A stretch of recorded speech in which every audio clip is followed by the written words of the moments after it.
howdy, and how are ya? Trivia Nation! Was the weekend good to you? This is me, Money Flippin' Matt Richards, bringing a fun day to prepare you for Monday.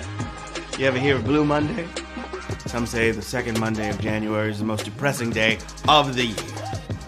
Gloomy weather.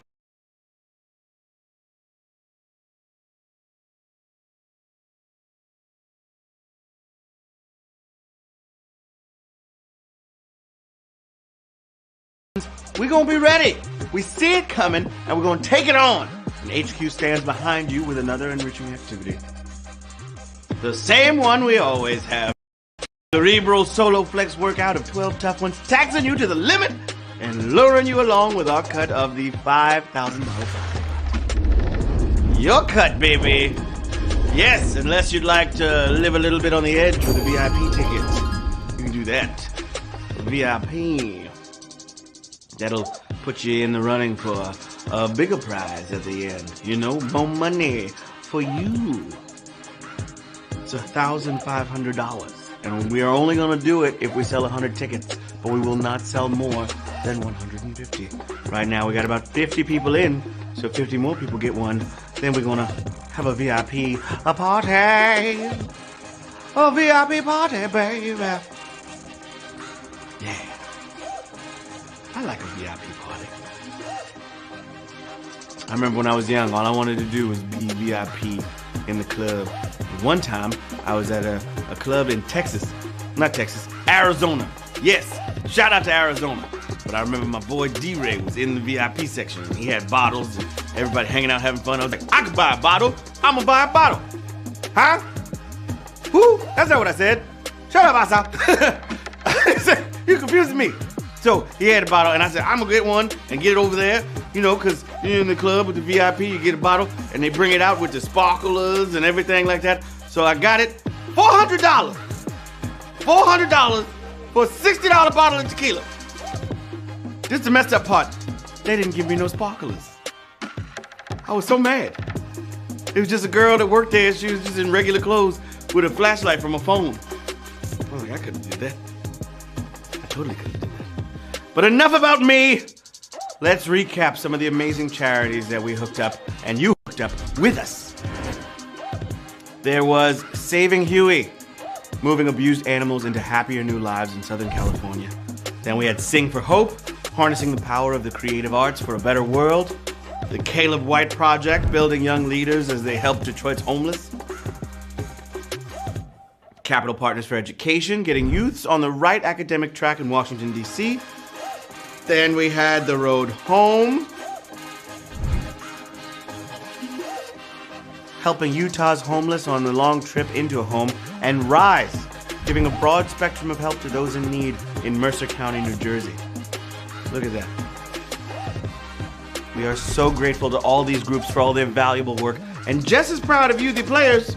I see y'all out there, yeah, donating your winnings, getting it in. Thank you guys so much. You're part of the solution as well. Teamwork makes the dream work. We got about 75 in the VIP waiting right now. We hit $100. We're going to do the VIP, yo. All right. Woo! So, we all ready to tune up this guitar, blast out a few power chords, and see how many groupies show up backstage? You better know how to play Eye of the Tiger, because this game's our usual champion level challenge. It's the eye of the quiz, and it's the thrill of the game. Gonna tap, hope you getting the right answer. I'm so sorry. Okay. They say a little knowledge is a dangerous thing. Well, let's see how much damage this group can do as we charge into the fact forest, ready to take on whatever leaps a put at us. A put? Out. I thought that was some old English. Okay, and now there's really nothing to it but to HQ it with question number 1. Q1. Which coffee drink is named after a religious order? Cappuccino, espresso, or macchiato? I know the script meant out, but I read oput because there was a P in it. Also, I don't know what monks need a quick energy blast for, but it turns out they didn't invent it. It was named after the brown vestments worn by the Capuchin order. Got it yet? Cappuccino! Yeah!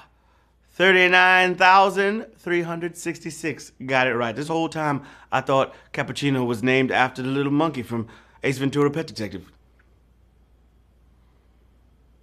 It's a capuchin. But apparently the monkeys were named after the monks. Knowledge, you crazy.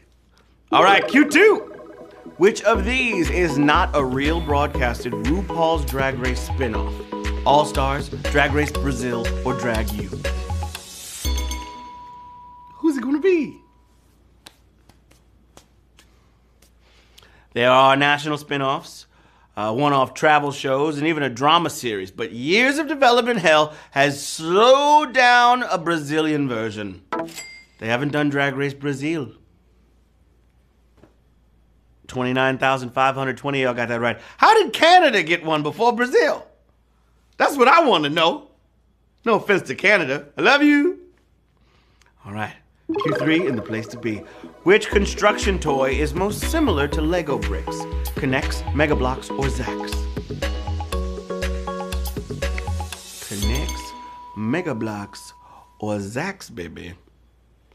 All right, K'NEX is more about making a framework than a complete thing, and Zax connect at the edges, not top to bottom, but you have to squint to see the difference between Lego and Mega Bloks.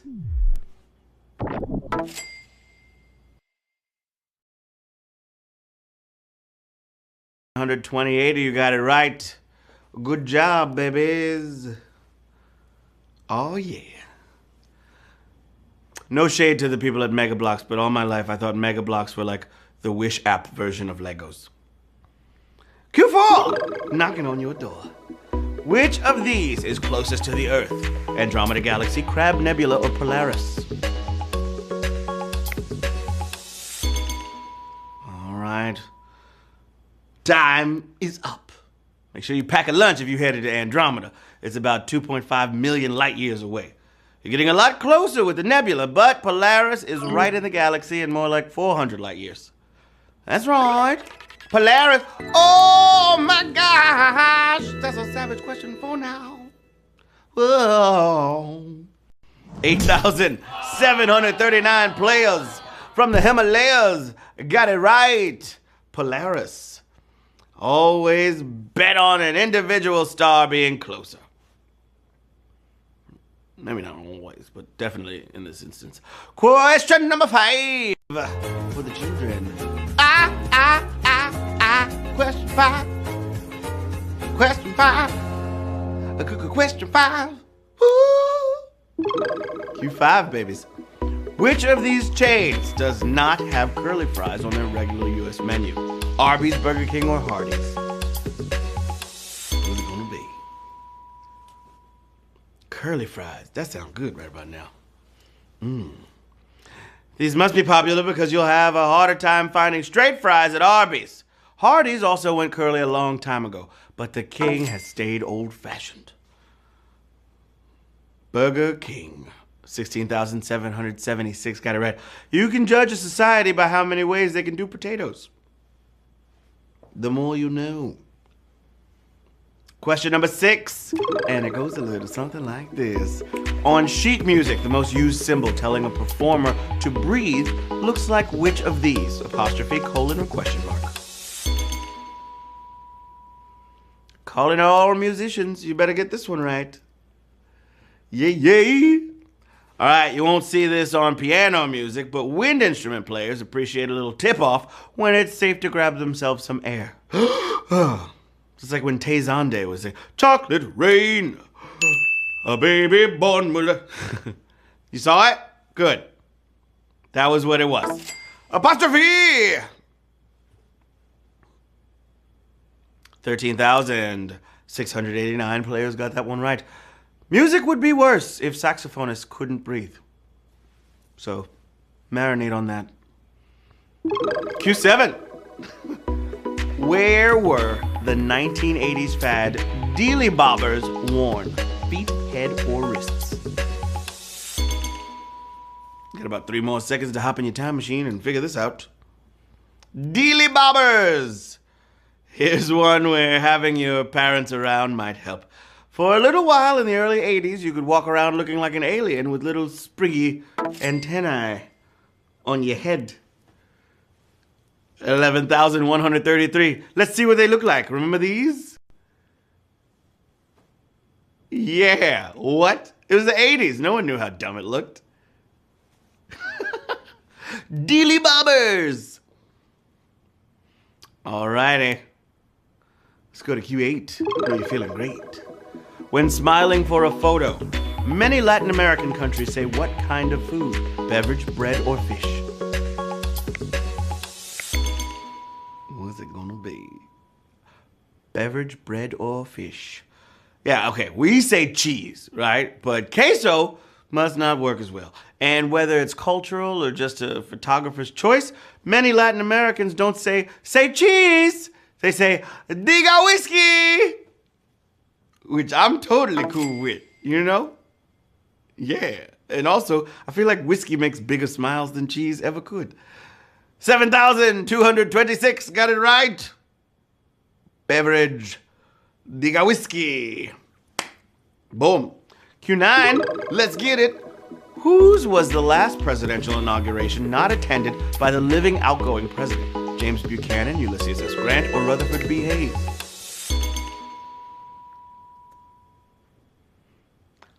Okay, I don't know. This just popped into our heads for some reason. Inaugurations have been snubbed. Most recently, when Andrew Johnson was working too hard to show up for Grant's first inauguration. Ulysses S. Grant, 7,446, got it right. Something tells me that won't be this year's reason.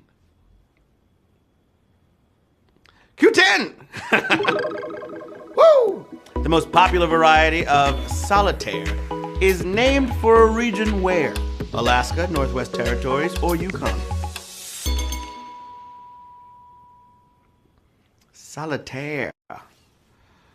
These are all sparsely populated places, so I'm sure a deck of cards and knowledge of solitaire can come in handy.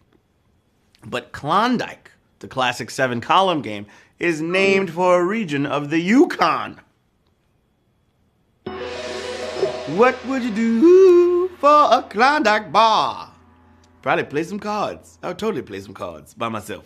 For a Klondike bar, they're delicious. 5,904, y'all got that one right. We're moving on to Q11. All dogs go to heaven. Let's get it. What food appears at the end of Steamboat Willie? Apples, beans, or potatoes?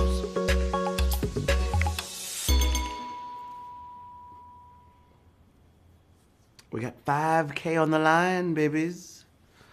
All right, we've all seen the start of the cartoon where Mickey drives the boat, but then there's a long barnyard animal concert, and finally Mickey gets thrown in the hold for the classic Navy punishment, peeling the taters. Peeling the taters. Potatoes! What did Uncle Phil say in Fresh Prince of Bel-Air? He was like, pillowy mounds of mashed potatoes. Tiny little, yes, tiny little onions. And pillowy mounds of mashed potatoes. 5,634 players are moving on. Look at that Mickey go. Yeah, he's not making curly fries. Steamboat Willie. It's time for the final question of the game, baby. You did it. Pat yourself on the back, but don't get too excited. You got one more question to go.